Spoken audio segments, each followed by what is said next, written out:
നിങ്ങളോട് ഒരു കാര്യം പറയാനുണ്ട്. എന്താ അമ്മമ്മേ? ഈ ബംഗ്ലാവും സ്വത്തും ഒക്കെ നാദരമോളുടെ പേർക്ക് അങ്ങ് എഴുതി വെക്കാൻ പോവുക. അതിനെക്കുറിച്ചൊന്നും അമ്മാമ്മ ഇപ്പൊ ആലോചിക്കണ്ട. എന്നായാലും ഈ സ്വത്തൊക്കെ എൻ്റെ മോൾക്കുള്ളത് തന്നെയാ. ഇതിപ്പോ ഇത്തിരി നേരത്തെ ചെയ്യുന്നു മാത്രം, എൻ്റെ ഒരു സമാധാനത്തിന് വേണ്ടി. റോക്കി വന്ന് എന്തെങ്കിലും പറഞ്ഞെന്ന് വെച്ച് അമ്മാമ്മ ഈ സ്വത്തൊന്നും ഇപ്പം മാറ്റിയെഴുതാൻ നിൽക്കണ്ട. അവനെ നിങ്ങൾക്ക് അറിയാൻ മേലാഞ്ഞിട്ടാ. പണത്തിന് വേണ്ടി സ്വന്തം തള്ളയെപ്പോലും കൊല്ലാൻ മടിക്കാത്തവനാ അവൻ. അതിനെക്കുറിച്ചൊന്നും അമ്മാവ പേടിക്കണ്ട. ഇനി പ്രശ്നങ്ങളൊന്നും ഉണ്ടാവില്ല. നിങ്ങൾ എന്ത് പറഞ്ഞാലും ശരി, ഞാൻ അതങ്ങ് തീരുമാനിച്ചു. നാളെ തന്നെ പൗലോസച്ചനെ കണ്ട് തീയതി അങ്ങ് ഉറപ്പിക്കാൻ പോവുക. ആ,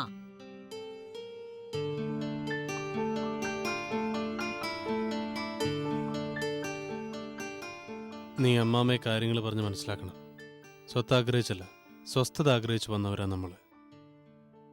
ഇതൊക്കെ നിന്റെ പേരിലായ പ്രശ്നങ്ങൾ കൂടുകയുള്ളൂ. അതുകൊണ്ട് തൽക്കാലം അമ്മാമ്മയും കൊണ്ട് നമുക്ക് എങ്ങോട്ടെങ്കിലും മാറാം. നമ്മളെപ്പോലെ തന്നെ അമ്മാമ്മയ്ക്ക് ഇപ്പൊ സ്വസ്ഥതയാണ് ആവശ്യം. ചെല്ല്, പോ.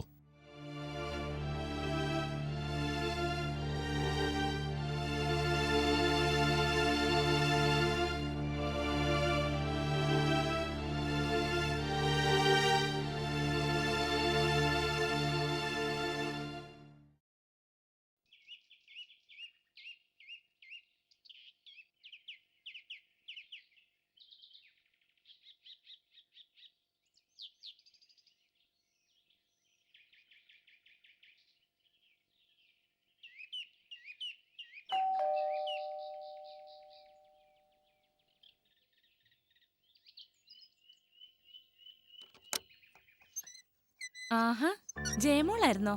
വാ വാ മോളെ.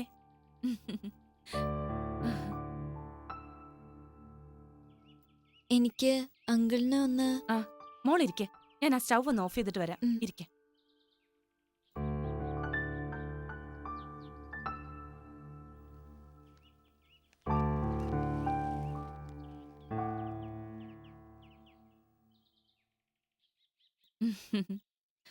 അല്ല, അമ്മ എന്തു പറയുന്നു? എന്താ മോളെ, എന്തു പറ്റി? ആഹാ, നീയായിരുന്നു. ഇന്ന് സ്കൂളില്ലേ മോളെ? ഉണ്ട്, ഉച്ചയ്ക്ക് ശേഷം. അങ്കിൾ,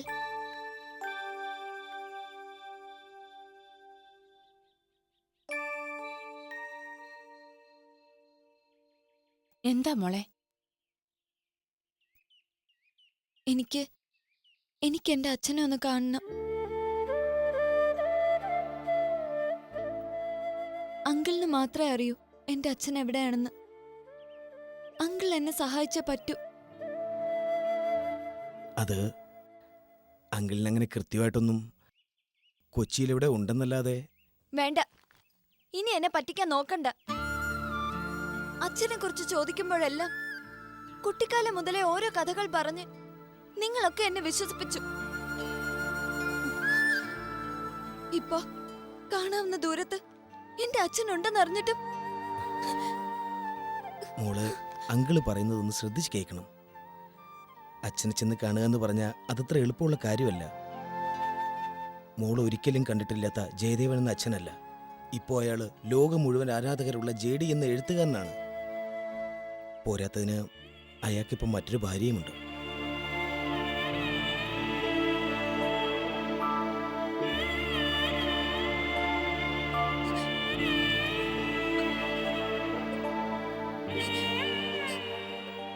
മോളെ, നിനക്ക് വേണ്ടി മാത്രം ഇത്രയും കാലം ജീവിച്ച അമ്മയെ വേദനിപ്പിച്ചിട്ട് അച്ഛനെ കാണാൻ പോകുന്നത് ശരിയാണോ? അമ്മ വിട്ടിട്ട് പോവാൻ വേണ്ടി അല്ല ആന്റി പറഞ്ഞത്. ഒരു തവണ, ഒരേ ഒരു തവണ എന്റെ അച്ഛനൊന്ന് കാണാൻ വേണ്ടി മാത്രം.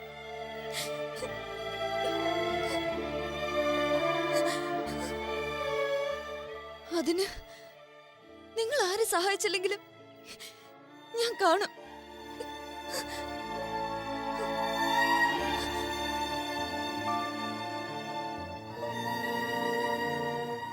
അവൾ എന്തോ തീർച്ചപ്പെടുത്തിയ മട്ട. നമ്മൾ എന്ത് ചെയ്യാ? ഇക്ക ഒന്നുകൂടെ അവിടം വരെ പോണം. ജേഡിയെ കാണാനല്ല, അയാളുടെ ഭാര്യയെ കണ്ട് കാര്യങ്ങൾ പറയണം. ഒരുപക്ഷെ എല്ലാം ശരിയായേക്കാം.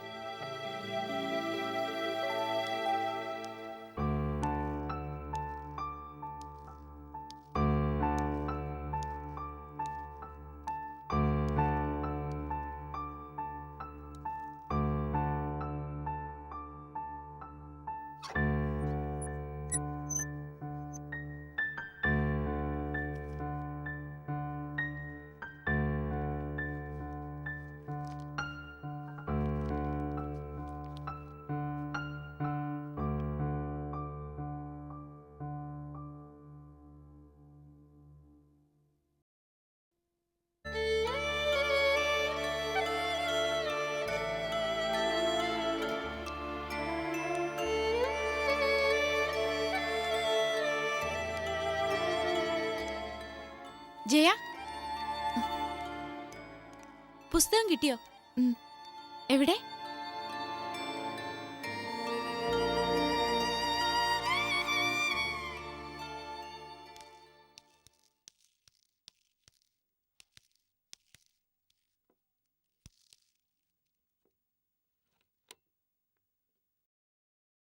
The blue mountain days. പോയ പൂക്കാലത്തിന്റെ ഓർമ്മ.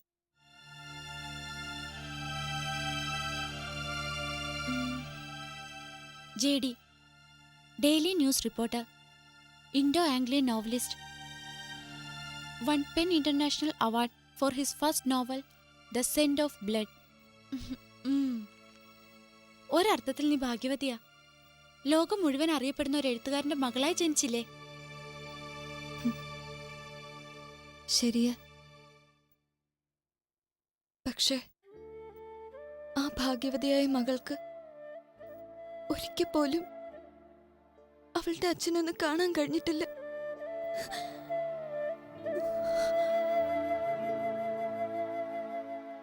കുട്ടിക്കാലത്ത് ഞാൻ അച്ഛനെ പറ്റി ചോദിക്കുമ്പോഴെല്ലാം അമ്മ ഒഴിഞ്ഞു മാറുമായിരുന്നു.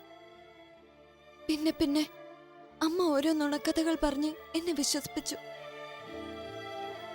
കുറച്ചുകൂടെ മുതിർന്നപ്പോ അച്ഛൻ എന്തെങ്കിലും മടങ്ങി വരുമെന്ന് പറഞ്ഞ് അമ്മ എന്നെ ആശ്വസിപ്പിച്ചു.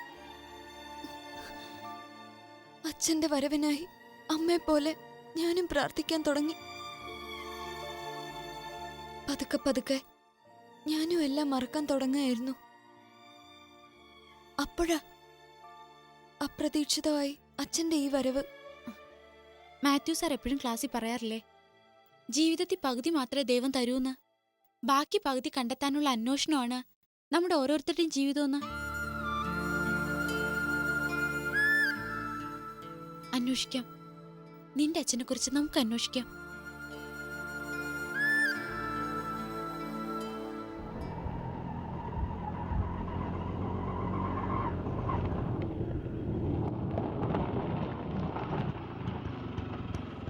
എത്രയായി? 15.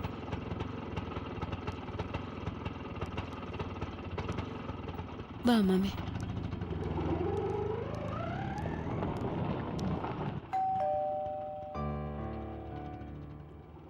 ആരാ നോക്ക്?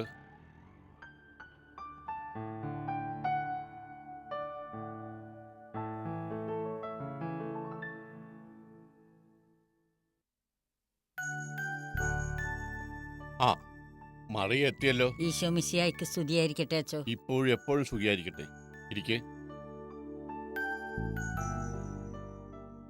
ആ, ഇനി നമുക്ക് കാര്യങ്ങളിലേക്ക് കിടക്കാം. അപ്പോ ഞാനിതൊന്ന് വായിക്കാം. ആ. കൊല്ലവർഷം 1166 ആണ്ട് ഇടവം 30, 1991 ജൂൺ 16. കൊച്ചി താലൂക്കിൽ തൈക്കൂട്ടത്തിൽ സൈമൺ കോശി ഭാര്യ മറിയം കോശി സ്വമനസാലെ എഴുതി വയ്ക്കുന്ന ഇഷ്ടദാനം. എന്റെ ഭർത്താവായ സൈമൺ കോശി സമ്പാദിച്ചതും ഞങ്ങളുടെ മക്കളിൽ രണ്ടാമനായ റോക്കിക്ക് അവന്റെ അവകാശം കൊടുത്ത ശേഷം ബാക്കി ഞാൻ ഭർത്താവിന്റെ മരണശേഷം താമസിക്കുന്ന ബംഗ്ലാവും അതിനോട് ചേർന്ന 5 ഏക്കർ വസ്തുക്കളും മുമ്പ് മരിച്ചുപോയ ഞങ്ങളുടെ മൂത്ത മകൾ റോസമ്മയ്ക്ക് മുമ്പ് വസ്തുവകകളായി ഒന്നും നൽകാത്തതിനാലും റോസമ്മയുടെ മകൾ നാദിറയ്ക്ക് ഇപ്പോൾ പ്രായപൂർത്തിയായിട്ടുള്ളതും അവളുടെ വരുംകാല ജീവിത ആവശ്യത്തിലേക്കായി ഈ വസ്തുവകകൾ സ്വമനസാലയും പരിപൂർണ ബോധ്യത്തോടും കൂടി നാളിതു മുതൽ പരിപൂർണ അവകാശം അവളിൽ ഞാനിത് പ്രകാരം നിശ്ചയം ചെയ്തുകൊള്ളുന്നു എന്ന് തൈക്കൂട്ടത്തിൽ മറിയം കോശി. എന്താ, പരിപൂർണ സമ്മതമല്ലേ? പരിപൂർണ സമ്മതാണ്. ആ, എങ്കിൽ ദാ ഇവിടെ ഒപ്പിട്ടേക്ക്.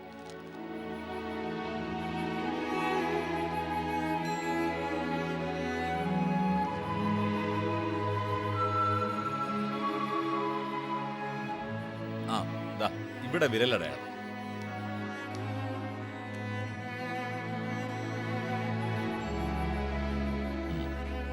ആ, ഇനി 2 സാക്ഷികൾ ഒപ്പിട്ടേക്ക്.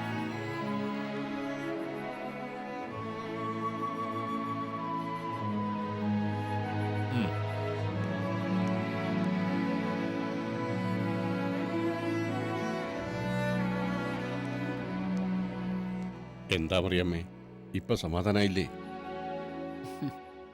ശരിയണച്ചോ, സമാധാനായി. മനസ്സിന്ന് വലിയൊരു ഭാരം ഇറക്കി വെച്ച പോലെയായി. അച്ചോ, എന്നാ ഞാൻ ഇറങ്ങട്ടെ. ആയിക്കോട്ടെ.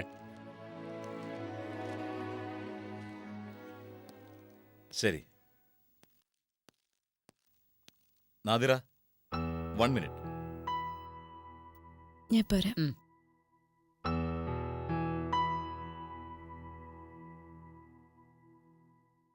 എന്താ സാർ? നിങ്ങളുടെ വിവാഹം രജിസ്റ്റർ ചെയ്തിട്ട് ഇതുവരെ നിയമപരമായ ഒബ്ജക്ഷനൊന്നും വന്നിട്ടില്ല. പക്ഷേ വടവന്നൂർ താലൂക്ക് തഹസീൽദാർ ഒരു ഹമീദ്, അയാൾ എന്നെ കാണാൻ വന്നിരുന്നു. ജയദേവന് മറ്റൊരു ഭാര്യയുണ്ടെന്നും നിയമപരമായി ബന്ധം വേർപെടുത്തിയിട്ടില്ലെന്നുമാണ് അയാൾ എന്നോട് പറഞ്ഞത്. ഇനി 15 ദിവസം കൂടിയുണ്ട്. അതുവരെ നമുക്ക് കാത്തിരിക്കാം.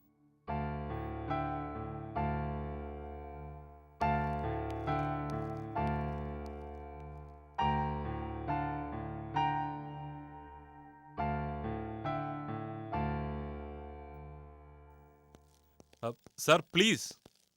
എനിക്കൊന്നും കേൾക്കണ്ട. താൻ അന്ന് ആ തള്ളടയിൽ നിന്ന് എങ്ങനെയെങ്കിലും ഒപ്പ് വാങ്ങേണ്ടതായിരുന്നു. ഇങ്ങനെ ഒരു ചതി സ്വപ്നത്തിൽ പോലും ഞാൻ കരുതിയില്ല. അറിഞ്ഞപ്പോഴേക്കും വൈകിപ്പോയി. വൈകും. താൻ എല്ലാം വൈകിയാ അറിയുന്നത്. അതാ കുഴപ്പം. തന്നെപ്പോലൊരു വിഡ്ഢിയെ വിശ്വസിച്ചതാ എനിക്ക് പറ്റിയ തെറ്റ്. എടോ, ആ സ്ഥലം കിട്ടിയില്ലെങ്കിൽ നമുക്ക് നഷ്ടപ്പെടുന്നത് കോടികളുടെ പ്രോജക്റ്റാ. അറിയാമോ അതെനിക്ക്? സർ, ഞാൻ നാദിറയെ കാണാം. അവളെ കൊണ്ട് എങ്ങനെയെങ്കിലും സമ്മതിപ്പിച്ച് ഒപ്പിട്ട് വാങ്ങാം. അവളെ കടലിൽ താഴ്ത്തിയിട്ടാണെങ്കിലും ഞാൻ കാര്യം സാധിച്ചിരിക്കും. നോ, ഒന്നും വേണ്ട. തന്നെ കൊണ്ട് ഒന്നിനും കൊള്ളില്ലെന്ന് തെളിഞ്ഞു കഴിഞ്ഞു. കമ്പനിക്കിന് തന്റെ സേവനം ആവശ്യമില്ല. ആ, പിന്നെ ഇതുവരെ പറ്റിയ പണമെല്ലാം തിരിച്ചടയ്ക്കണം വിത്തിൻ 1 വീക്ക്.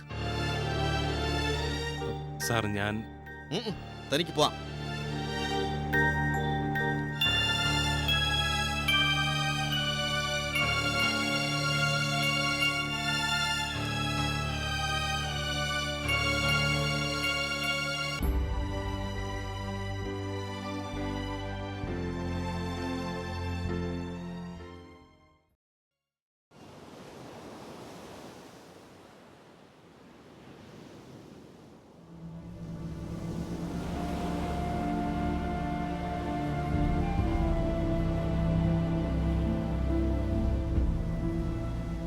എന്തോ പറയാനുണ്ടെന്ന് പറഞ്ഞു നീ. അത് ഒരുപക്ഷെ ജെഡിയോട് ഞാൻ ആലോചിച്ച് ചെയ്യാത്തതിൻ്റെ ചെറിയൊരു കുറ്റബോധമാവാം. അല്ലെങ്കിൽ ജെഡിയുമായിട്ട് അടുത്തതിന് ശേഷം ഞാൻ ഒറ്റയ്ക്കൊരു തീരുമാനം എടുക്കേണ്ടി വന്നതിൻ്റെ ഒരു കൺഫ്യൂഷനില്ലേ, അത് ഇതുവരെ മാറാത്തതുകൊണ്ടുമായിരിക്കാം. എനിക്ക് ഉറപ്പുണ്ടായിരുന്നു ഞാൻ പറഞ്ഞ ജെഡിക്കത് കൺവിൻസ് ആകുമെന്ന്. പക്ഷേ അമ്മാമ്മയുടെ കാര്യം അങ്ങനല്ല. എന്നെങ്കിലും കൊച്ചുമോള് വരുമെന്നും കരുതി ഇക്കാലം അത്രയും കാത്തിരുന്ന അമ്മാമ്മയുടെ തീരുമാനത്തെ എതിർക്കാൻ എനിക്ക് കഴിഞ്ഞില്ല.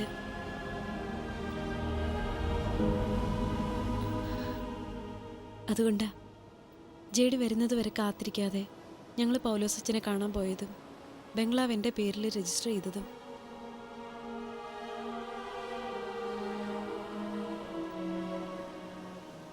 പാവ അമ്മാമ്മ എത്ര കാലമാ നിധി കാക്കുന്ന ഭൂതത്തെ പോലെ ഇതെല്ലാം എനിക്ക് വേണ്ടി കാത്തു സൂക്ഷിച്ചത്. ഞാൻ ഒപ്പിട്ട് കഴിഞ്ഞപ്പോൾ ആ മുഖത്തെ സന്തോഷവും സമാധാനവും ഒക്കെ ഒന്ന് കാണേണ്ടതായിരുന്നു. നിന്റെ സെന്റിമെന്റ്സ് എനിക്ക് മനസ്സിലാവും. പക്ഷേ എനിക്കിതിൽ പ്രത്യേകിച്ചൊന്നും തോന്നുന്നില്ല. ഇതെല്ലാം നിന്റെ സ്വകാര്യമായ തീരുമാനങ്ങൾ മാത്രം. അതുകൊണ്ടാണ് ബംഗ്ലാവിൻ്റെ കാര്യത്തിൽ ഞാൻ പ്രത്യേകിച്ചൊന്നും പറയാത്തത്.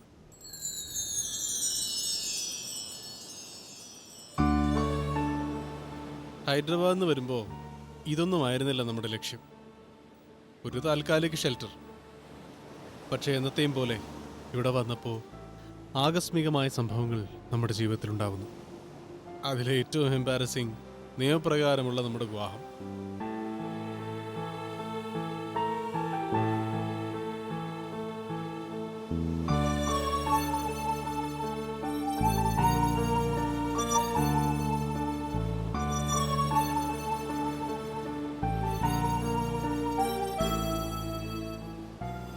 രജിസ്ട്രാർ എന്നോട് വിവാഹക്കാര്യത്തെ പറ്റിയും സൂചിപ്പിച്ചു. ഗീതയുടെ ഭാഗത്തു നിന്നും എന്തോ ചില നീക്കങ്ങളുണ്ട്. പക്ഷേ ആരും ഒന്നും നിയമപരമായിട്ട് റിപ്പോർട്ട് ചെയ്തിട്ടില്ല. ഇനി 15 ദിവസം കൂടി ബാക്കിയുണ്ട് നമ്മള് നിയമത്തിന്റെ മുന്നിൽ ഭാര്യാഭർത്താക്കന്മാരാവാൻ. ഒരു നിയമത്തിൻ്റെയും കെട്ടുപാടുകളില്ലാതെ എത്രയോ മുമ്പ് ഒരുമിച്ചവരാണ് നമ്മൾ. രണ്ട് മനുഷ്യർ ഒന്നാവുന്നതും വേർപിരിയുന്നതും നിയമം മൂലമാണെന്ന് ഞാൻ വിശ്വസിക്കുന്നില്ല. ഓരോരുത്തർക്കും പറയാൻ ഓരോ കഥകളുണ്ടാവും. പക്ഷേ മനസ്സിൻ്റെ നിയമങ്ങൾ മാറ്റിയെഴുതാൻ നമുക്ക് ശക്തിയില്ലല്ലോ നാദര.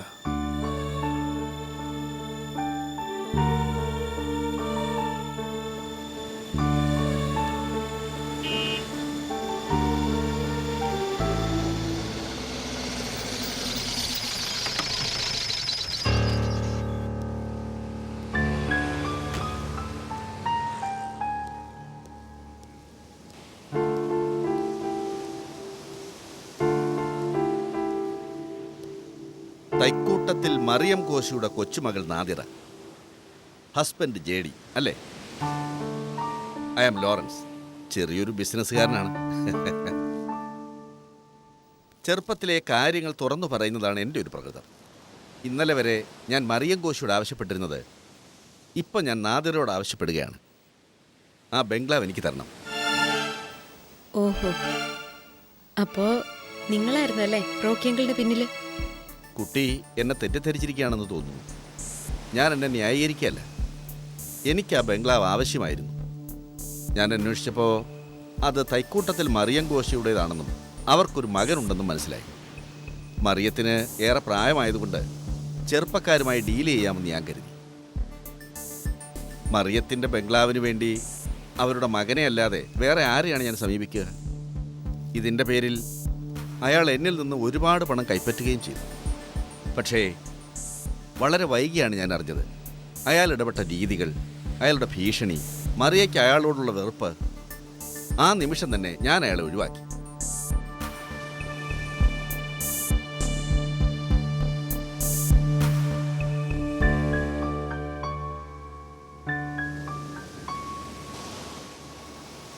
ഇക്കാര്യത്തിൽ റോക്കി നിങ്ങളോട് അപമര്യാദയായി പെരുമാറിയിട്ടുണ്ടെങ്കിൽ ഞാൻ ക്ഷമ ചോദിക്കുന്നു. അതിൻ്റെ പേരിൽ എനിക്ക് ആ ബംഗ്ലാവ് തരാതിരിക്കരുത്.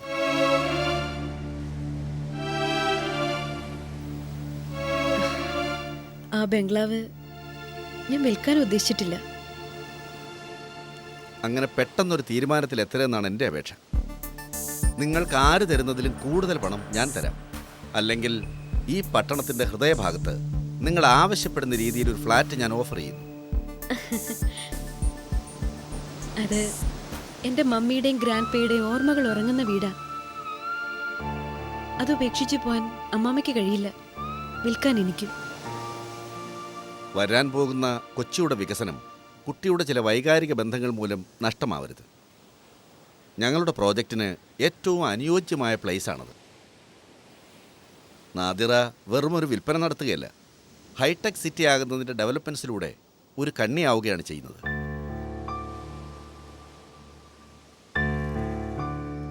മിസ്റ്റർ ലോറൻസ്, കാര്യങ്ങൾ പലരും പല വിധത്തിലാണ് നോക്കിക്കാണുന്നത്. നിങ്ങൾ പണത്തിന് കൊടുക്കുന്ന അതേ വില നാദിറ ബന്ധങ്ങൾക്ക് കൊടുക്കുന്നു. ചില ഇമോഷണൽ ടൈസ് അത് കച്ചവടത്തെക്കാളും നിങ്ങൾ ഈ പറയുന്ന ഡെവലപ്മെൻറ്റ്സിനേക്കാളും ഏറെ മേലെയാണ്. സർ, നിങ്ങളുടെ തീരുമാനത്തിൽ എപ്പോഴെങ്കിലും എന്തെങ്കിലും മാറ്റം വരികയാണെങ്കിൽ എന്നെ വിളിക്കാൻ മറക്കരുത്. Of course, it's a word. Okay. This is my car. Okay, see you. Bye. Hey, this is yours.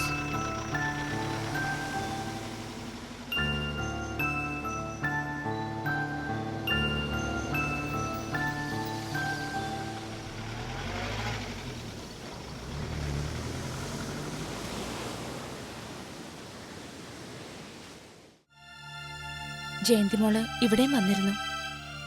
അച്ഛനെ കാണാൻ പോകാൻ സഹായിക്കണമെന്ന് പറഞ്ഞ്. നമ്മൾ ഇപ്പോഴവളെ എതിർക്കാൻ നിന്ന അവളുടെ വാശി കൂടുകയുള്ളൂ. പിന്നെ ചിലപ്പോൾ അത് ശത്രുതയായിട്ട് വളരാനും മതി. അവളുടെ ഒരാഗ്രഹത്തിനും ഞാൻ എതിര് നിന്നിട്ടില്ല. ഇതിപ്പോ ഞാൻ അവളെ എങ്ങനെ പറഞ്ഞു മനസ്സിലാക്കാനാ?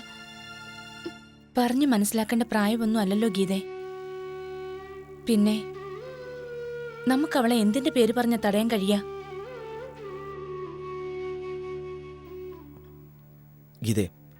ഗീത വിഷമിക്കണ്ട. ചില കാര്യങ്ങൾ ഞാൻ തീരുമാനിച്ചിട്ടുണ്ട്.